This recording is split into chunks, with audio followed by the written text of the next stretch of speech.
Pagkatapos ng mahigit isang taon ay naaresto na ang isa sa mga suspect sa pananambang sa presidente ng Association of Barangay Captains ng Bulacan at kanyang driver. Nakatutok si June Veneracion. Sakay ng SUV ang presidente ng Association of Barangay Captains ng Bulacan na si Ramil Capistrano nang mapadaan sa isang kalsada sa Malolos City gabi noong October 3 noong nakaraang taon.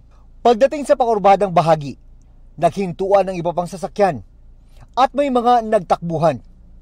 Pinagbabaril na pala noon ng SUV. Patay si Capistrano at kanyang driver. At mahigit 70 basyo ng bala at live ammunition ang nakuha sa crime scene.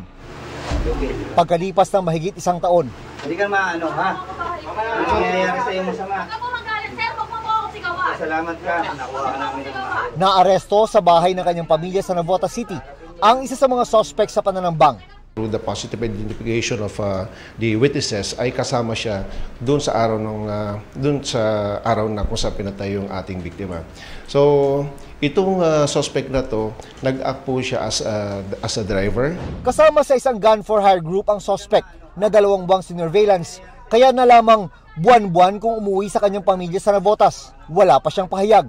Hanggang ngayon, hindi pa matiyak ng PNP kung ano ang tunay na motibo sa krimen. 3 bang suspect sa pagpatay sa presidente ng Association of Barangay Captains ng Bulacan at kanyang driver nung nakarang taon ang pinaghahanap ng PNP. Kabilang ang isang na-dismiss na pulis na siya raw leader ng gun for hire group. Palipat-lipat yung mga suspect. We have established areas, not only in Metro Manila, not only in Region 1, not only in Region 4B. So dito na po kami nakafocus ngayon. Para sa GMA Integrated News, June Veneracion, nakatutok, 24 oras.